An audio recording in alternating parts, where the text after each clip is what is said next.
අද සද්ධර්ම දේශනාව සිදු කරන්නේ කැලණිය වේදල්දුව ශ්‍රී නාගරුක්කාරාම පුරාණ විහාරාධිකාරී රන්මුතුකල ජාතික භික්ෂු අධ්‍යාපන ආයතන මහපිරිවෙනේ නියෝජ්‍ය පරිවෙනාධිපති ශාස්ත්‍රපති රාජකීය පණ්ඩිත පූජ්‍ය දෙහිපේ චන්දවිමල ස්වාමීන් වහන්සේ.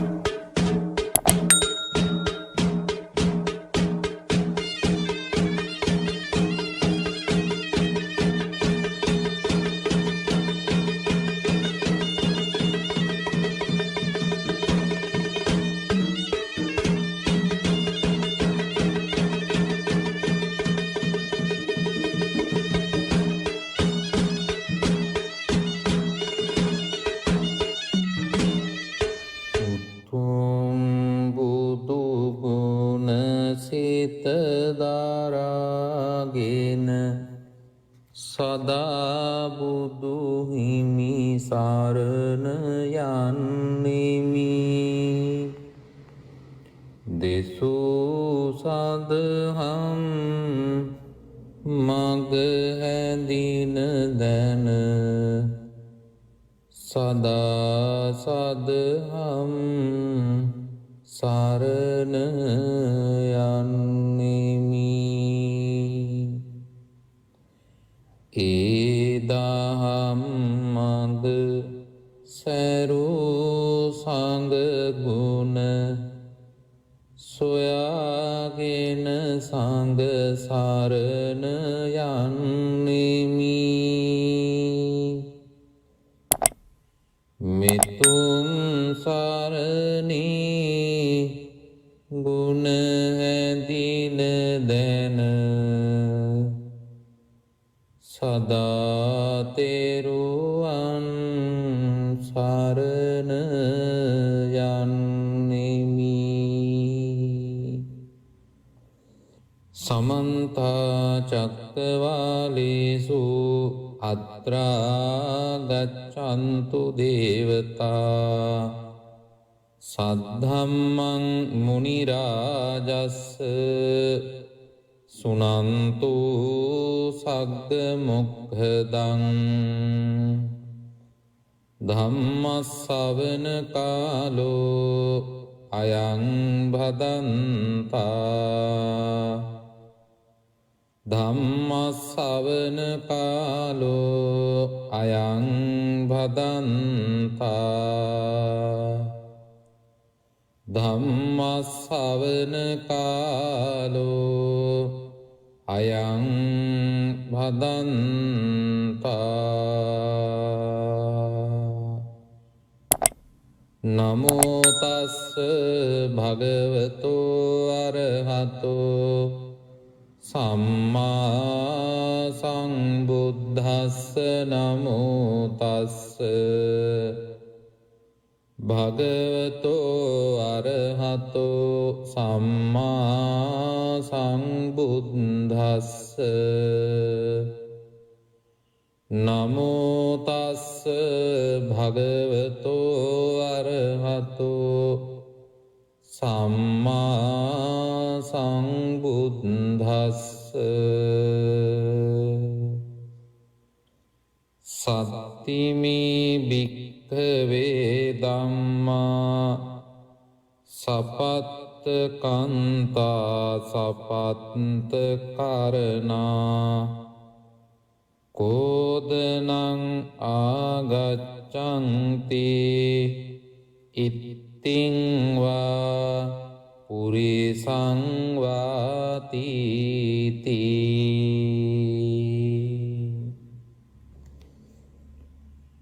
ගෞරවනීය වන්දනීය පූජනීය මහා සංඝරුවනින් අවසරයි. සදහැවත් වාසනාවන්ත කාරුණික පින්වත්නි, ඉරිදා දවසේ සුපුරුදු පරිදි ඔබ සූදානම් වෙන්නේ VFM ගුවන්විදුලිය ඔස්සේ විකාශනය කරනු ලබන සද්ධර්ම දේශනාව ශ්‍රවණය කිරීමටයි. වෙනදා වගේම ඔබ ගුවන්විදුලිය ළඟට ආවේ ගුවන් විදුලිය සුසර කරගත්තේ බණපදයක් ශ්‍රවණය කරන්නට. මේ දේශනා මාලාව තුලදී අපි ඔබේ ජීවිතයට වැදගත් වෙන වටිනා දහම් කාරණාවන් ඉදිරිපත් කරමින් ධර්මය තුළින් ඔබේ ජීවිතය ගොඩනගා ගන්න කෙසේද කියන වග තෝරා දෙන්නට උත්සාහවන්ත වෙන බව ඔබ කවුරුත් දන්නවා. පින්වත්නි, අපි අපේ ජීවිතය ගත කරන පිළිවෙල ඉගෙන ගන්නේ මේ උතුම් ශ්‍රී සද්ධර්මය තුලින් තමයි. අපි පුංචි කාලේ පාසල් අවධිය තුල බොහෝ විෂයන් ඉගෙනගෙන තියෙනවා. ඉගෙන ගනිමින් ඉන්නවා. ඒවා අපට විභාග සමත් වෙන්නට උපකාර වෙනවා. ඔය අතරින් ඊටාම සුළු විෂයන් ප්‍රමාණයක් අපිට ජීවිතයේ හැමදාම වැදගත් වෙනවා. වැඩි කොටසක් විභාගය සමත් වීමම පාදක කරගෙන තමයි අපි ඉගෙන ගන්න. ගණිතයේ තියෙන ගැටලු විසඳා ගන්න පුළුවන් වෙන අපට ඒ ගණිත විද්‍යාව තුළින් අපගේ ජීවිතවල ඇතිවෙන ගැටලු විසඳා ගන්න පුළුවන්කමක් නැහැ. විද්‍යාව තුළින් ලෝකයේ තිබෙන යම් යම් දේවල් පිළිබඳව විද්‍යාත්මකව පහදා ගත්තාට මේ සංසාර ගමනේ නැවත නැවත ඉපදෙමින් යන ගමන් මාර්ගය පහදා ගන්න ඒ විද්‍යාවට පුළුවන්කමක් නැහැ. එය බුදුරජාණන් වහන්සේගේ ධර්මය තුලින් පමණයි පහදා ගන්න පුළුවන්කම තියෙන්නේ. ඒ නිසා පින්වත්නි, ධර්මය තුල අපට මෙලෝ වශයෙන් ඇතිවෙන සෑම ගැටලුවකටම විසඳුමක් සොයා ගන්න පුළුවන්කම තියෙනවා. తాවකාලික විසඳුමක් නෙවෙයි, ස්ථිරසාර විසඳුමක් සොයා ගන්න පුළුවන්කම තියෙනවා. පරලෝ වශයෙන් අපට මුහුණ දෙන්න තියෙන ගැටලු වලට විසඳුම සකසා ගන්න පුළුවන්කම තියෙන්නේ මේ ධර්මය තුල පමණක්මයි. එහෙනම් යම්කිසි කෙනෙක් ධර්මය ජීවිතයට එකතු කරගන්නවා කියලා කියන්නේ එයාට ජීවිතය හඳුනාගෙන ජීවිතය ගොඩනගාගෙන සාර්ථක ගමනක් යන්න එය උපකාර වෙනවා. පින්වතුන්ලා, මේ ගත කරන මේ කාලය තුලත් උත්සාහවන්ත වෙන්නේ තමන්ගේ ජීවිතය හොයාගන්න. මේ ජීවිතය ජයග්‍රහණය කරා අරගෙන යන්න ජය මාවත තමයි මේ ධර්මය තුලින් පැහැදිලි කරන්නේ. ඒ තුල ගමන් කරන කෙනාට මෙලව ජීවිතය ජය ගන්න පුළුවන් වගේම පරලොව ජීවිතයත් ජය ගන්න පුළුවන්කම ලැබෙනවා. මෙලව ජීවිතය පරලොව ජීවිතය ජයග්‍රහණය පිණිසම අද මේ උතුම් දේශනාවත් උපකාර වේවා කියලා අපි ප්‍රාර්ථනා කරනවා. පින්වත්නි, අදත් අපි ඔබට කියලා දෙන්න බලාපොරොත්තු වෙනවා ඊටාම වටිනා දහම් කාරණාවක්. මේ දහම් කාරණාව ඔබේ ජීවිතේට මේ වගේ කාල වකවානුවක් තුල ඊටාම වැදගත් වෙනවා. අපි දන්නවා මිනිස්සුන්ට අද ඊටාම ඉක්මනට තරහ යනවා. මිනිස්සු අතර ભેද භින්න වෙනවා. කලකෝලාල ඇති වෙනවා. මේවා දිහා දකින්නකොට අපට පැහැදිලි වෙනවා මිනිසුන්ගේ සිතුවිලි මොන තරම් ව්‍යාකූල තත්වයට විකෘති තත්වයට පත්වෙලා තියෙනවද කියලා. එයට එක පැත්තකින් බලපවත්වනෝ පින්වත්නි මේ කාලය. මේ පරිහානී කාලය. මේ පරිහානී කාලය තුල මිනිසුන්ගේ සිත් සතන් ක්‍රියාත්මක වෙන්නේ ඔය වැනි ආකාරයට. අපි හිතන් නැති විදියට මිනිස්සු හැසිරෙන්නට ගන්නවා. ඔබට සිහිපත් වෙනව ඇති මීට දින කිහිපයකට පෙර නීතිය සාමය ආරක්ෂා කරන්න සේවයට බැඳුන පොලිස් නිලධාරීන් දෙපිරිසක් අතර ගැටුමක් ඇති වෙනවා. ප්‍රසිද්ධියේ මහපාර තුල මේවා දිහා දකින්නකොට පින්වත්නි අපට යම්කිසි විදිහක අදහසක් දරන්න පුළුවන්කම තියෙනවා කවදාකවත් වෙච්ච නැති දේවල් අද වෙනවා කියලා.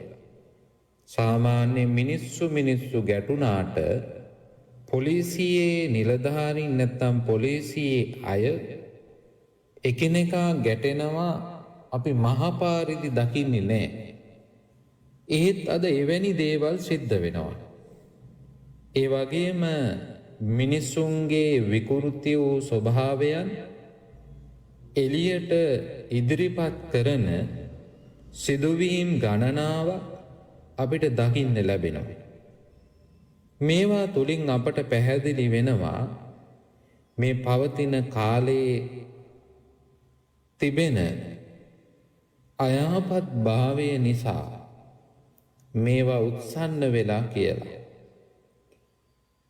වටපිට බලනකොට අහන්න දකින්න ලැබෙන්නේ මෙවැනිම සිදුවීම්. අද සමාජයේ ඉහළ ඉඳලම නායක කාරකාදීන්ගේ ඉඳලම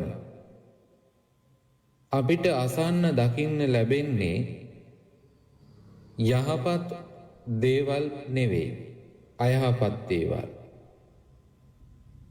ඒ තුල අපට පැහැදිලි වෙන්නේ මේ ධර්මයේ යථාර්ථය. මේ ධර්මය තුල මිනිසුන්ගේ ජීවිත සුරක්ෂිත කරනවා ආරක්ෂා කරනවා. ධම්මෝ හවේ රක්කති ධම්මචාරී. මිනිසු ධර්මය තුලින් ඈත් වෙන්න අධර්මය මේ සමාජයේ තුල ඇති වෙන්න ඒවායේ ප්‍රතිඵල සමස්ත රටවැසියාට සමස්ත ලෝකවැසියාට විඳින්න සිද්ධ වෙනවා. ඒ ස්වභාවික විපත් විදියටත් ඒ වගේම හඳුනා නොගත් වසංගත රෝග පීඩාවන් විදියටත් අපට දකින්න ලැබෙනවා. නායයන් ජලගැලීම් ආදී වශයෙන් ස්වභාවික විපත් විදියටත් එහි ප්‍රතිඵල මිනිසාට භුක්ති විඳින්න සිද්ධ වෙනවා. ඒ නිසා අපගේ සිත් සතන් තුළ හටගන්න සිතුවිලි යහපත්ද අයහපත්ද කියන එක ඊටාම වැදගත් වෙනවා මිනිසාගේ පැවැත්මට. මිනිසාට මේ මිහිපිට ජීවත් වෙන්න තියෙන අවස්ථාව ක්‍රමක්‍රමයෙන් අහිමි වෙන්නේ මිනිසාගේ සිත් සතන් තුළ පවතින විකෘති ස්වභාවයන්මයි. අසාමාන්‍ය ස්වභාවයන්මයි. එය පෙරලා මිනිසාටම බැටදෙන වටපිටාවක තමයි අපි අද ජීවත් වෙන්නේ. ඒ නිසා පින්වත්නි ඊර්ෂ්‍යාව, ක්‍රෝධය, වෛරය, පලිගැනීම මේ ස්වභාවයන් අද එන්නම උත්සන්න වෙමින් තිබෙනවා. ඒවා මිනිසාගේ සිත් සතන් තුළ ජනිත කරවන්න දායක වෙන මාධ්‍යයන් වැඩි වෙමින් පවතිනවා. ඒවා සිත් සතන් තුළට ඇති කරන දායක වෙන ඒවා ඇති කරන්නට දායක වෙන යම් යම් තාක්ෂණික මෙවලන් පවා අද බහුල වෙමින් පවතිනවා. ඒ තුල අපට දකින්න ලැබෙන්නේ අතීතයේ අපිට භුක්ති විඳින්න සිද්ධ වුණ වටපිටාවට වඩා හාත්පසින්ම වෙනස් වටපිටාවක් බව ඔබට මට ලෝකයේ දිහා දකිනකොට අසනකොට තේරුම් ගන්න අමාරු නෑ. පින්වත්නි, අද අපි ඔබට කියලා දෙන්න බලාපොරොත්තු වෙන්නේ මිනිසාගේ සිත් සතන් තුළ මානසික ස්වභාවය විකෘති කරන්න, අසාමාන්‍ය කරන්න හේතුකාරක වෙන කාරණාවක්. ඒ තමයි ක්‍රෝධය. බුදුරජාණන් වහන්සේ මේ පිළිබඳව නොයෙක් අවස්ථාවන් වලදී දේශනා කරලා තියෙනවා. අද අපි මාතෘකා විදියට ඉදිරිපත් කළේ අංගුත්තර නිකායේ සත්තක නිපාතයේ සඳහන් වෙන කෝධන සූත්‍රය. ක්‍රෝධය ඇතිවීම පිණිස බලපවත්වන කාරණා 7ක් පවතින බව බුදුරජාණන් වහන්සේ මේ දේශනාව තුලදී පැහැදිලි කරනවා.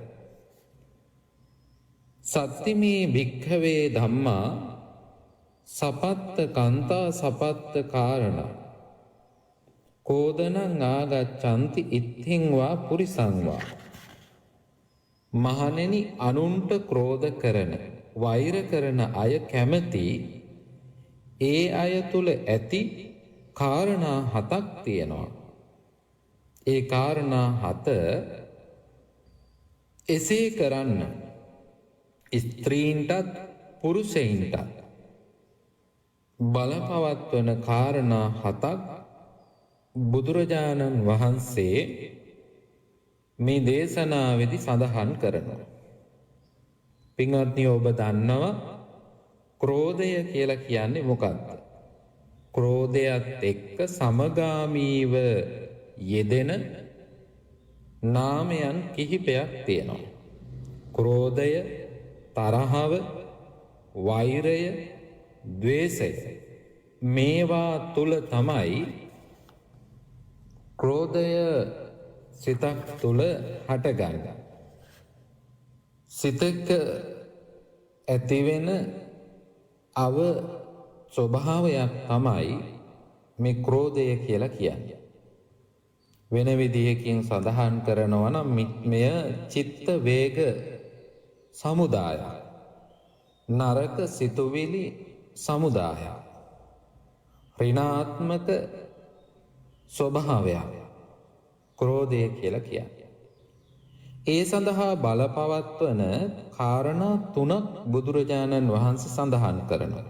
තීනිමානි අකුසල මූලානි, ලෝභෝ අකුසල මූලං, දෝසෝ අකුසල මූලං, මෝහෝ අකුසල මූලං.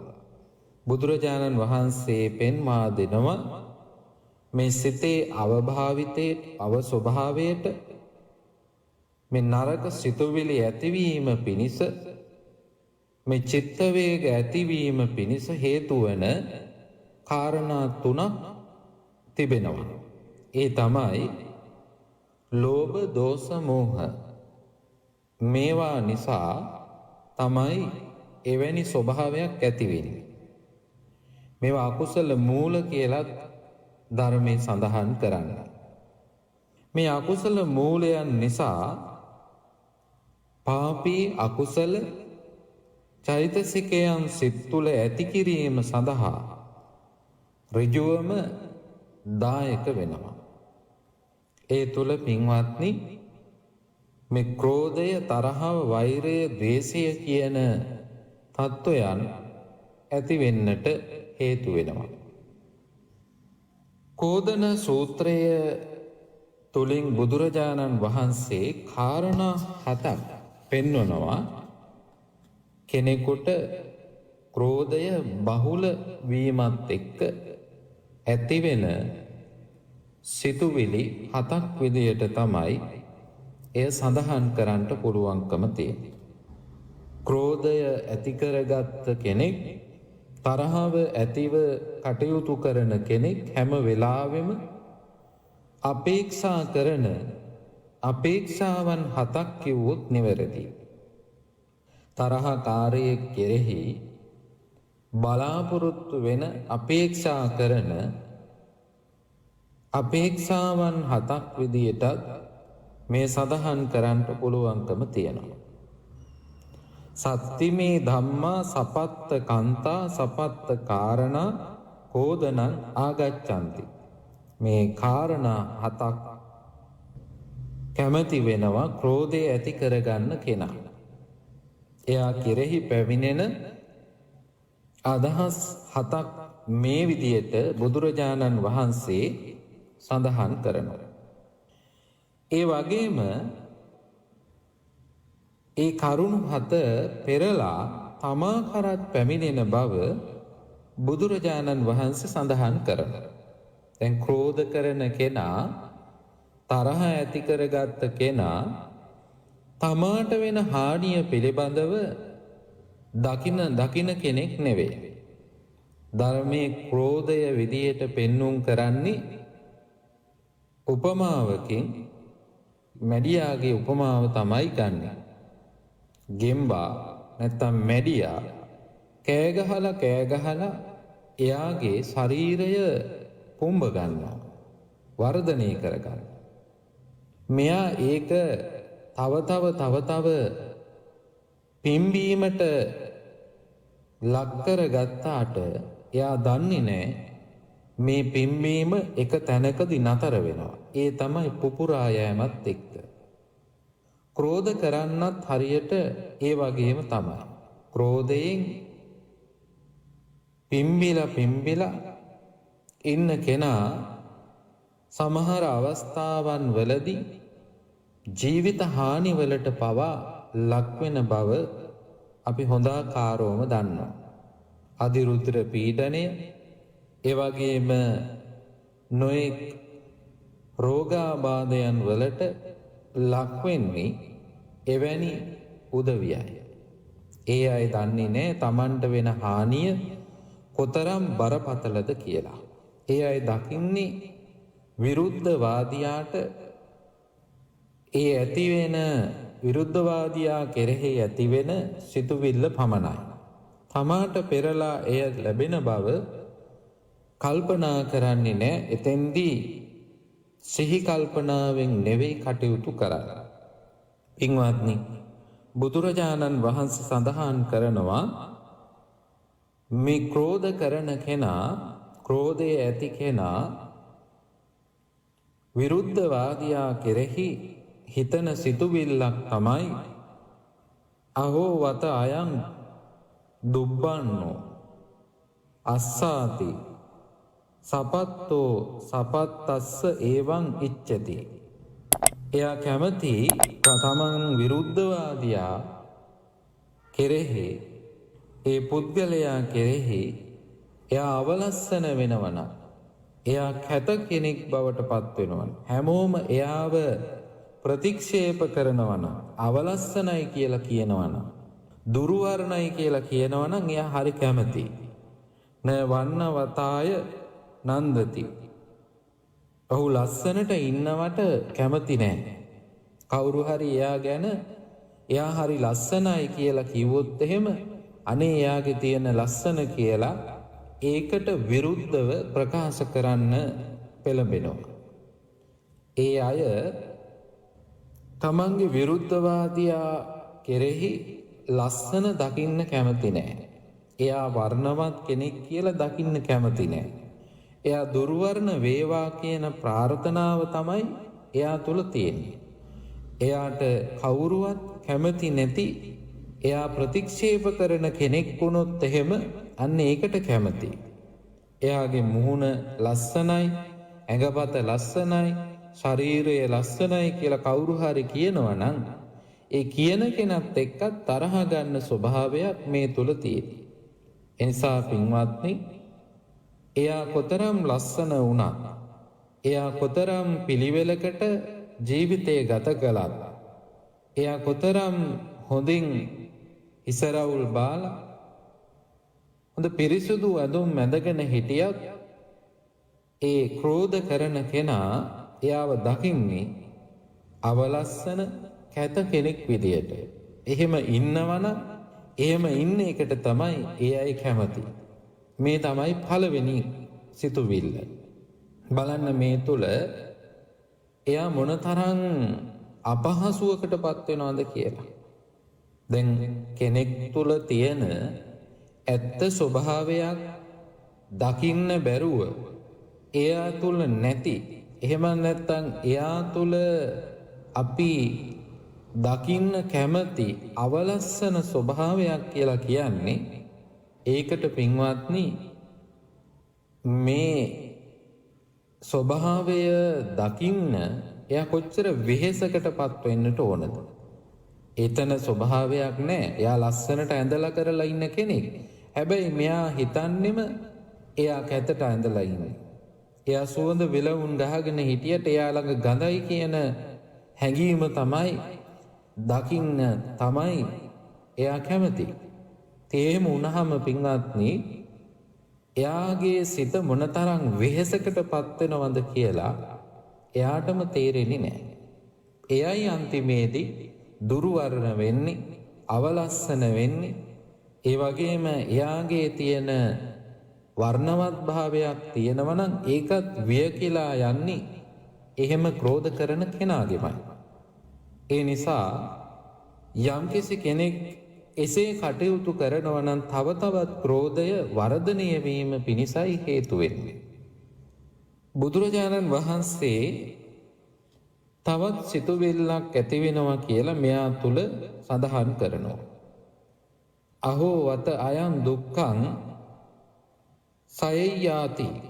මොහු නැත්නම් මේ සතුරා, මේ විරුද්ධවාදියාට දුකසේ නිදන්න ලැබේවා කියලා ප්‍රාර්ථනා කරනවා. එයාට සුව පහසු නින්දක් නොලැබේවා එහෙම ප්‍රාර්ථනා කරනවා. සුව පහසු නින්දක් කියලා කියන්නේ සෞඛ්‍ය සම්පන්න නින්දක්. ඒ වගේම ප්‍රබෝධමත්. ඒ වගේම එයාගේ ගිලන් භාවයට හේතු වෙන්නේ නැති අවස්ථාවක්. අපි දන්නවා නිදි වැරීම තුල නොයෙක් රෝග පීඩාවන් වලට ලක් වෙන්නට සිද්ධ වෙනවා.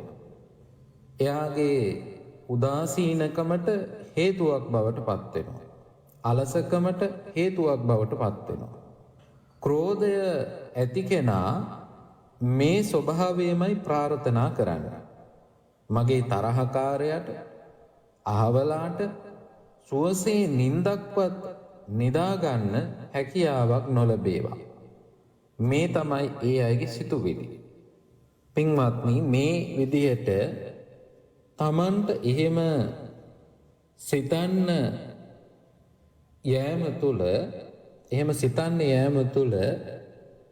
එහෙම සිතන කෙනාගේ සිතුවිලි ක්‍රියාත්මක වෙන්නේ ද්වේෂයෙන්, තරහයෙන්, අමනාපයෙන්.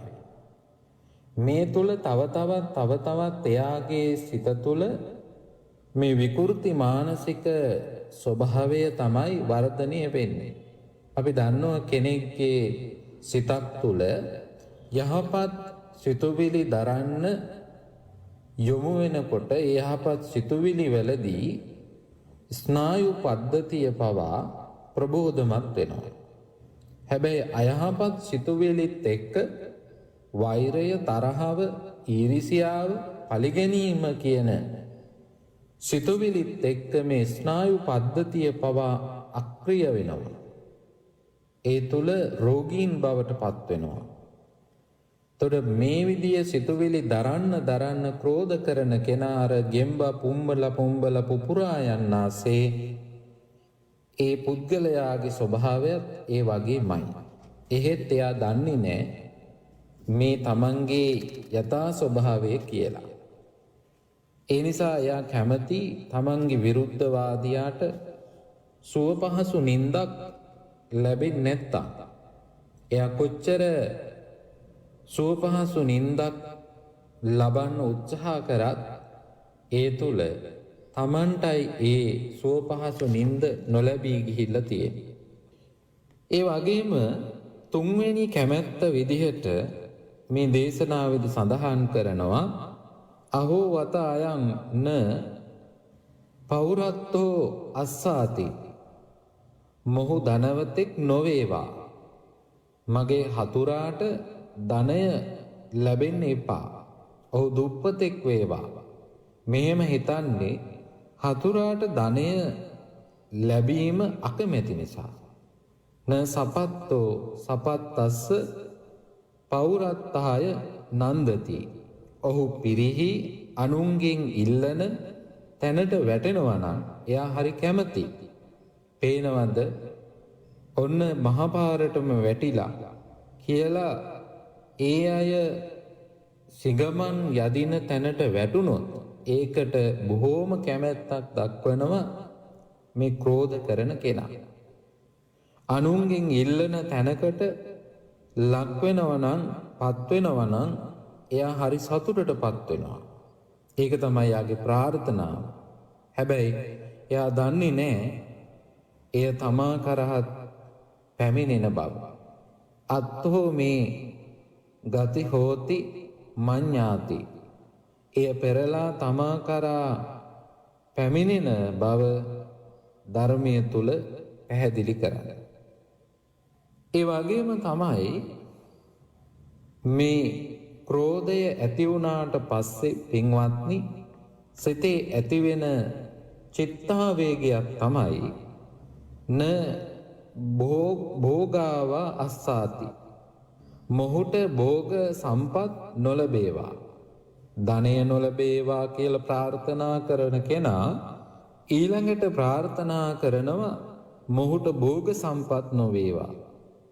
භෝග සම්පත් භාවය කියලා කියන්නේ ධන ධාන්‍ය, හරක බාන, ආහාර ද්‍රව්‍ය, යාන වාහන මේවාට තමයි භෝග කියලා කියන්නේ. මේවා ලැබෙනකොට කෙනෙකුගේ ජීවිතේ පහසුවක් තියෙනවා. ඒ පහසුව නොලබේවා. ඒ ලැබෙනකොට ඒ අය කෙරෙහි ඊර්ෂ්‍යාව තමයි මේ තුලින් මතුවෙන්නේ. එසේ තමන්ගේ තරහකාරය විරුද්ධවාදියා යහපත් ජීවිත ගත කරනවට කිසිසේත්ම කැමති වෙන්නේ නැහැ. පොහොසත්ව ඒ භවභෝග සම්පත්තියෙන් ආඩ්‍යව ජීවිත ගත කරනකොට ඒවා කෙරෙහි ඉවසීම් ස්වභාවය ඒ අයගේ සිත්සුත් තුළ නැති වෙලා යනවා.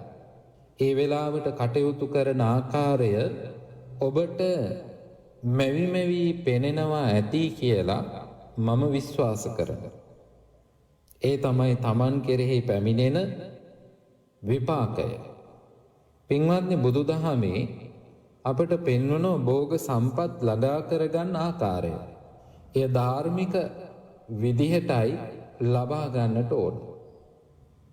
භෝගෝ උට්ඨාන විරියාගත බාහා බල පරිචිතා සේදා වක්කිත්තා ධම්මිකා ධම්මලද්දා. සොරකම් කරලා ඒ වගේම බදු ආදිය තුලින් එහෙම නැත්නම්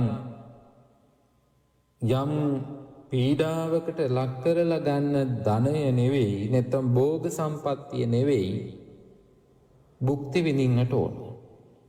තමන් දෑත මහන්සියෙන් හම්බ කරගෙන බොහොම ධාර්මිකව ජීවන උපායක් තුලින් ගොඩනගා ගත්ත භෝග සම්පත්තිය තමයි බුදුරජාණන් වහන්සේ අනුමත කරන්නේ. එසේ ලබන භෝග සම්පත්තියත් නොලැබේවා කියලායි ක්‍රෝධ කරන කෙනා ප්‍රාර්ථනා කරන්නේ. එතෙන්දි පින්වත්නි, ඒ ක්‍රෝධයට ලක් වෙන නැත්නම් විරුද්ධවාදියාට වඩා අයහපත් ප්‍රතිඵලය ලැබෙන්නේ ඒ ක්‍රෝධ කරන කෙනාට.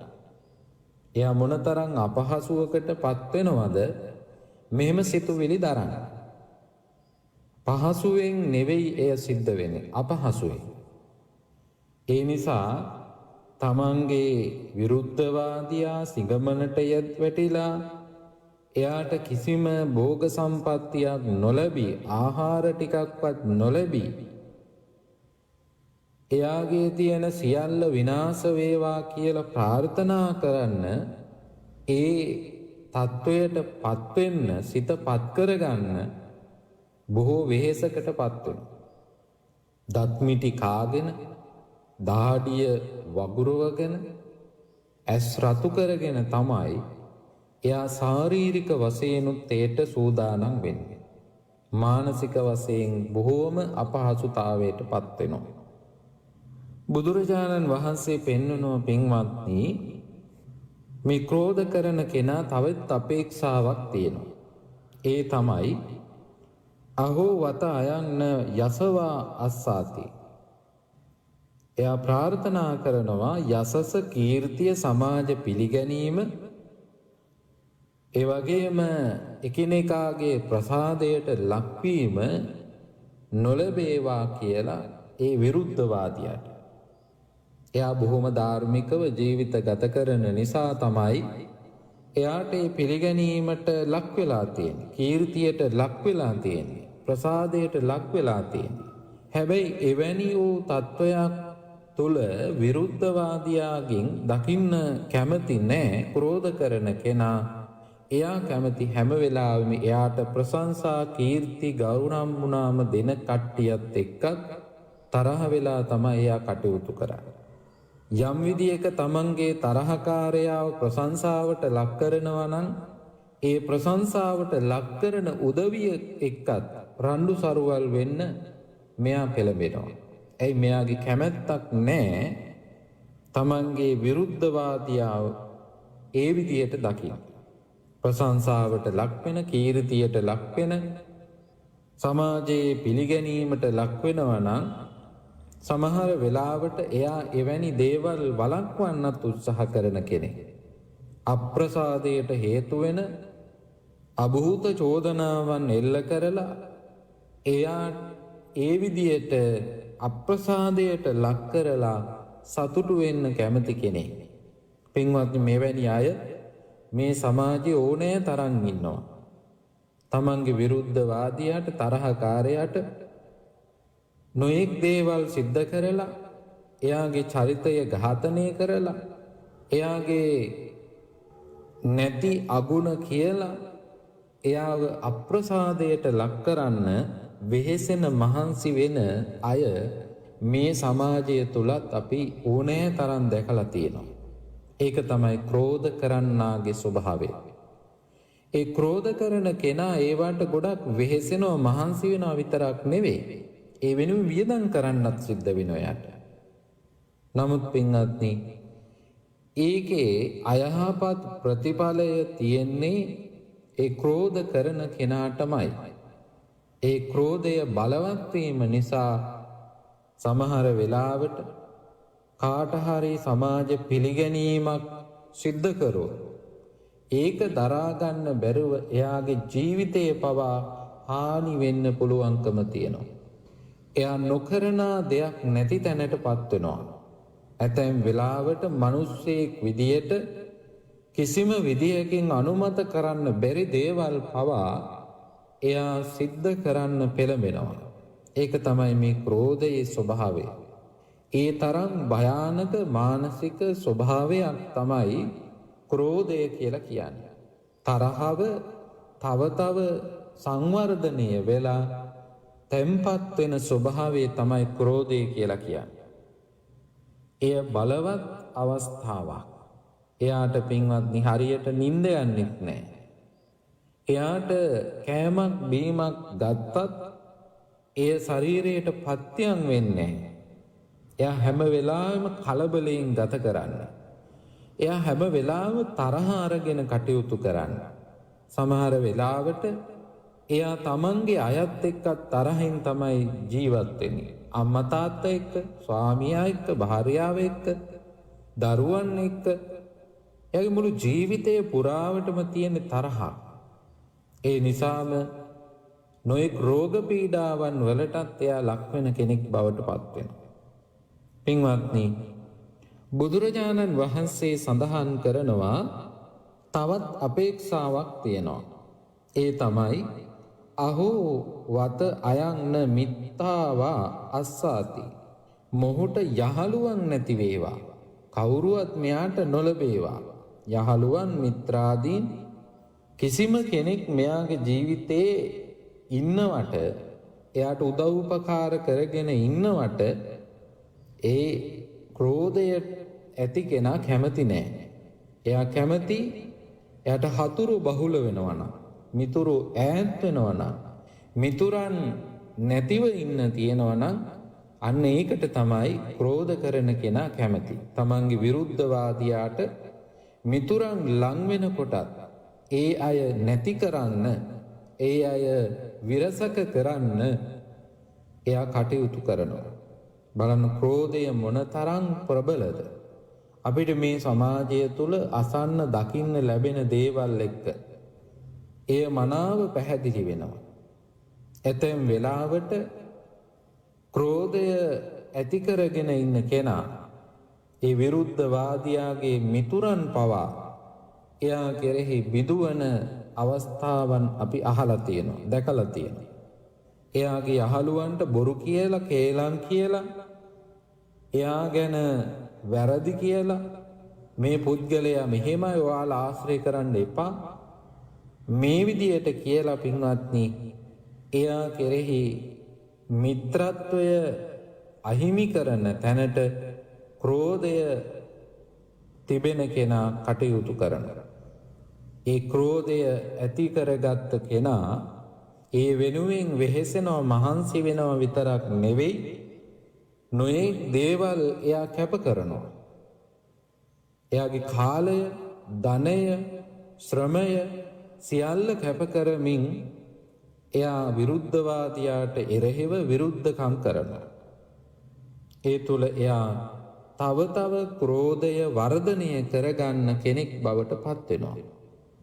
අවසාන කාරණා විදියට බුදුරජාණන් වහන්සේ පෙන්වනවා පින්වත්නි, අහෝ වත අයං කායස්ස භේදා පරං මරණා අපායං දුක්ගතින් විනිපාතං නිරයං උපපජ්ජෙයාති.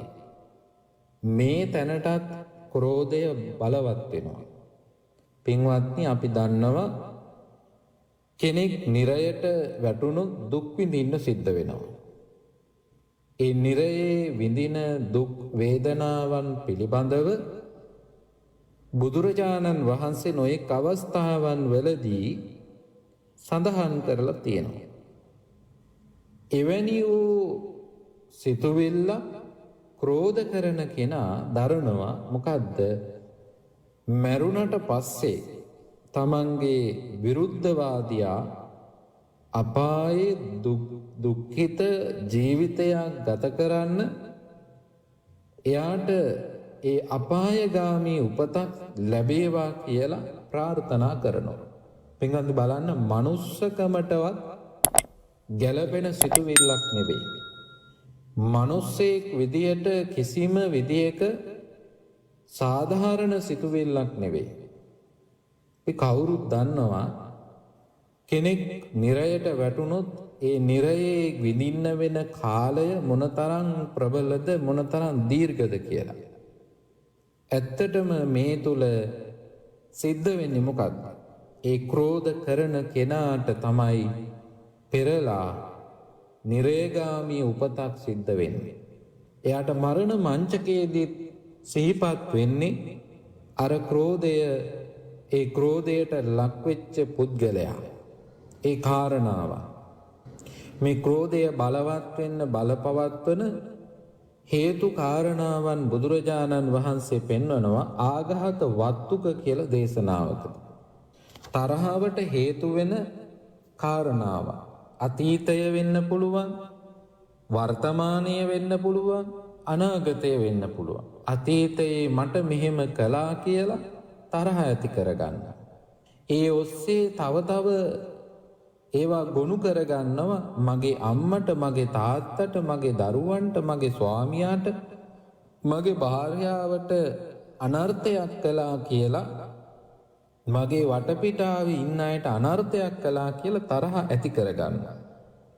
ඒ අතීත තරහ වර්තමානයේත් ඒ විදිහටම තරහ ඇති කරගන්නවා. අනාගතයේත් පින්වත්නි එහෙම කරයි කියලා තරහ ඇති කරගන්නවා. ඒ විදිහට නොයෙක් වස්තුන් නිසා, නොයෙක් හේතුන් නිසා තරහව ඇති කරගන්නවා පුද්ගලයා.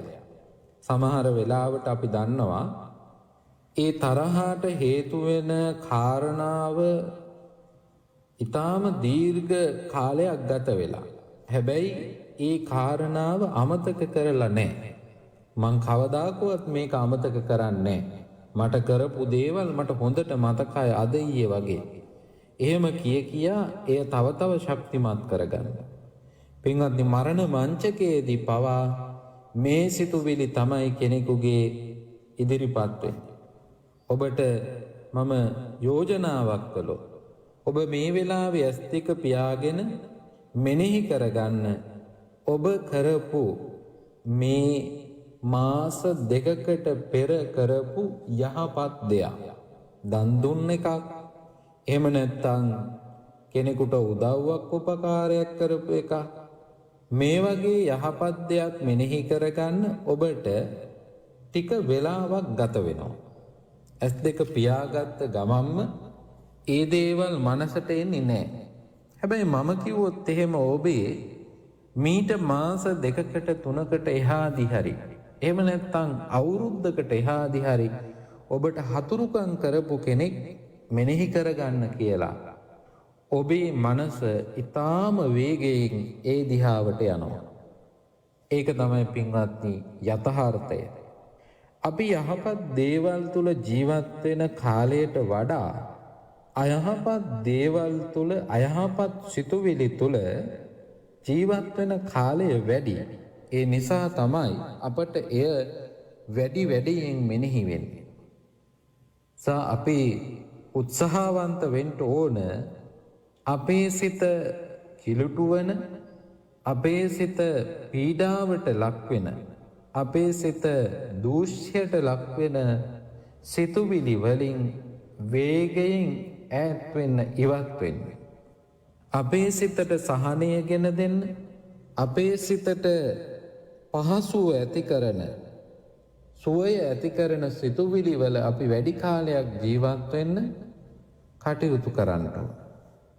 පින්වත්නි, මේ ක්‍රෝධය නැත්තම් වෛරය කියන ඒවා අපි ඇති කරගෙන තබා ගන්න සුදුසු දේවල් නෙවෙයි. ඒවා ජීවිතයෙන් ඈත් කරගන්න ඕන. සිත තුළින් ඒවා ඈත් කරගන්න ඕන. හැබැයි අපි එවැනි දේවල් වැඩි වැඩියෙන් අපේ සිත තුළ තැම්පත් කරගන්න දක්ෂයි. නොයෙක් දේවල් අපි නරඹලා ඒවා ඇති කරගන්න. චිත්‍රපටි, නාට්‍ය, දර්ශන මේවා තුළින් අපි ඒවා ඇති කරගන්න තමයි උත්සාහවන්ත වෙන්නේ. ඒවා ඉවත් කරගන්න නෙවෙයි. ඒවා පින්වත්නි අපේ සිත තුළ නිතර නිතර තැම්පත් වීම නිසා පල්වෙන ස්වභාවයෙන් යුක්තයි. ඒ තුළ ආතතිය, විෂාදය ආදී මානසික තත්වයන් පවා ඇතිවීමට දායක වෙන බව ඔබ දන්නවා ඇති. එනිසා මේ ක්‍රෝධය අපේ සිත තුළින් ඈත් කරගන්නට ඕන.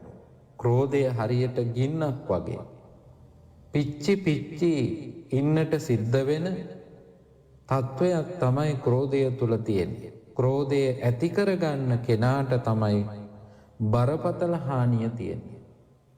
ක්‍රෝධය, වෛරය, ද්වේෂය මේවා ඈත් වෙන තරමට පෞද්ගලික වශයෙන් Tamanට යහපත සිද්ධ වෙනවා වගේම මුළු මහත් මනුස්ස ප්‍රජාවටම යහපත සිද්ධ කරන්න පුළුවන්කම තියෙන්නේ මෙවැනි සිතුවිලි වලින් ඈත් වීම තුල. මේ වර්තමාන සමාජය තුල අපට පේනවා මිනිසුන්ගේ චිත්තාවේග මොනතරම් ප්‍රබලද. ක්‍රෝධය වෛරය, ඊරිසියාව, පලිගැනීම නිසා අම්ම තාත්තා පවා ඝාතනයට ලක්වෙන සමාජයක් තමයි අපි ජීවත් වෙන්නේ. භික්ෂූන් වහන්සේලාට පවා ජීවිත හානි කරන සමාජයක් තමයි අපි ඉදිරියේ තියෙන්නේ. ඒට හේතු වෙන්නේ මේ තරහව, වෛරය, ඊරිසියාව, පලිගැනීම, ක්‍රෝධය කියන චිත්ත වේගීය ස්වභාවයන්. ඒවා පින්වත් කිසිම විටකදී අපට යහපතක් සිද්ධ කරන්නේ කායික වශයෙන්, මානසික වශයෙන් අයහපතමයි අපට සිද්ධ කරන්නේ.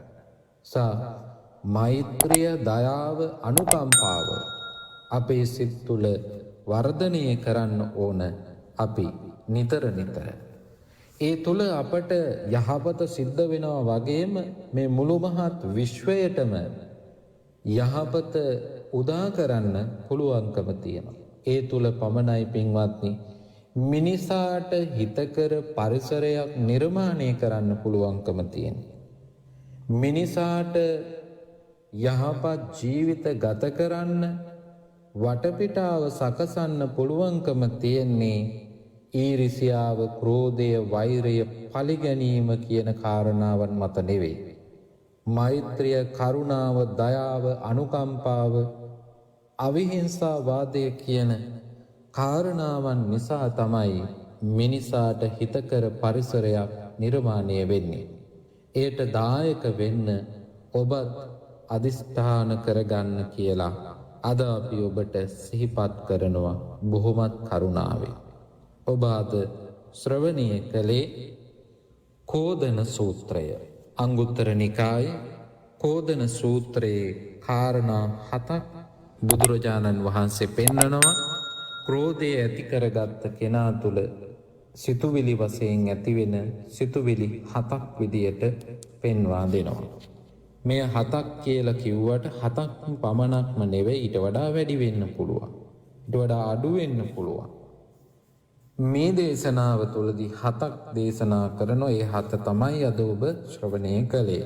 ඔබේ ජීවිතේට මෙය එකතු කරගෙන මේ වැනි සිතුවිලි ඔබ දරනවා නම් එයින් ඈත් කරගෙන දයාව, කරුණාව, අනුකම්පාව, මෛත්‍රිය කියන සිතුවිලි වර්ධනය කරගෙන මේ සමාජයේ තමන්ටත් අන් අයටත් යහපත් වෙන ජීවිතයක් ගත කරන්න ඔබට ශක්තිය, ධෛර්යය, වාසනාව ලැබේවා කියලා අපි ප්‍රාර්ථනා කරනවා. ඔබ ධර්ම ශ්‍රවණය කරලා ජනිත කරගත්තා උතුම් පුණ්‍ය ශක්තිය දෙවියන්ට අනුමෝදන් කරමු. අනුමෝදන් වේවා. දෙවියෝ මේ පින් අනුමෝදන් වේවා. අපට, රටට, ලෝකයට ආශිර්වාද කරත්වා. දෙවියෝ නිවනින් සැනසීම උදා කරගනිත්වා කියලා සාදු කියමු. ඒ වගේම මියගිය ඥාතීන්ටත් පින් අනුමෝදන් කරමු. ඔබ අප නමින්, රට නමින්, ජාතිය නමින් මිය පරලෝ යන්ට යෙදුන සියලු දෙනාටම මේ පින් අනුමෝදන් කරමු. අනුමෝදන් වේවා. අද අපි සිහිපත් කරමු අපගේ නිදහස් දිනය. ඒ නිදහස වෙනුවෙන් ජීවිත පූජා කරන්නට යෙදුණු මහා සංඝරත්නය, ඒ වගේම වීරවරුන් අතීතයේ ජීවිත පරිත්‍යාගයෙන් අපට නිදහස ලබා දීම සඳහා කටයුතු කළා. එසේ කටයුතු කරන්නට යෙදුණු සියලු මහා සංඝරත්නයටත්, ඒ වගේම අතීත විරුවන්ටත් මේ පින් හේතු වේවා. ඒ ඇත්තන්ටද උතුම් නිවනින් සැනසීම ලැබේවා කියලා ප්‍රාර්ථනා කරමු. ධර්ම ශ්‍රවණය කළ ඔබටත්, ඒ වගේම ධර්ම ශ්‍රවණය කරන්නට අවස්ථාව සැලසූ VFM ගුවන් විදුලියේ කාර්ය මණ්ඩලයේ සියලු දෙනාටමත්, ලක්වැසි ලෝවැස සියලු දෙනාටමත් මෙලොව නිදුක් නිරෝගී චිරජීවනයේ සැලසේවා. මෙලොව සුවපත් වේවා, පරලොව සුවපත් වේවා, දෙලොව සුවපත්ව කෙලවර අමා නිවන් සුව සැලසේවා කියලා ප්‍රාර්ථනා කරමු. ආකාසට්ඨා ච බුම්මට්ඨා දේවා නාග මහිද්దికා පුඤ්ඤන්තං අනුමෝදිත්වා චිරං රක්ඛන්තු ලෝක සාසනං. චිරං රක්칸තු දේශනං චිරං රක්칸තු තං සදා. අපි අපගේ දෙමව්පියන්ට පින් අනුමෝදන් කරමු. දස මස මා කුසේ දාරා බිහි කළ මගේ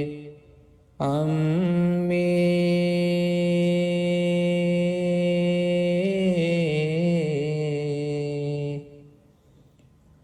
ගතේ රුධිර කිරට පෙරා පෙව්ව මගේ අම්මේ ආදරයේ සදාතනික උල්පත වූ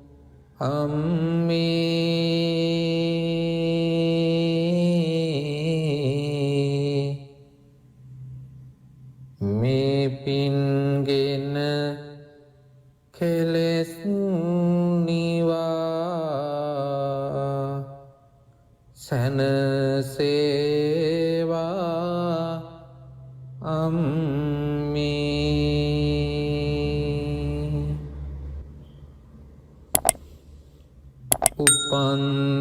උපන්දිනේ පටන් අපට මගේ පුතේ කියා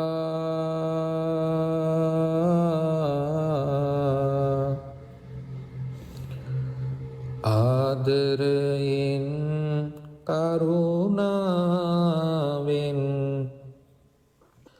මට ඇමතු පියා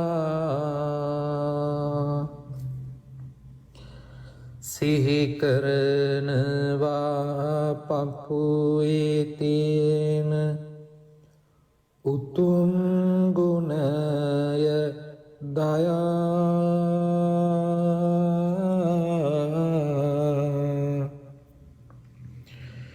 පින් දෙන්නම් පියාණනේ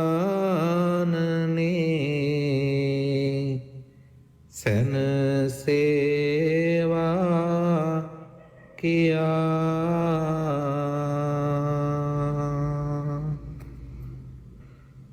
දුකින් පෙළෙන සත් දුකින් මිදෙත්වා බියෙන් පෙළෙන සත් බිය නැතිවෙත්වා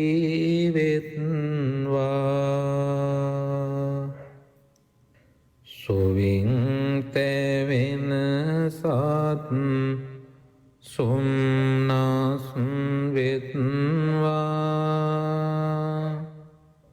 නිතින් මෙහෙම සත් සුවපත් වෙත්වා.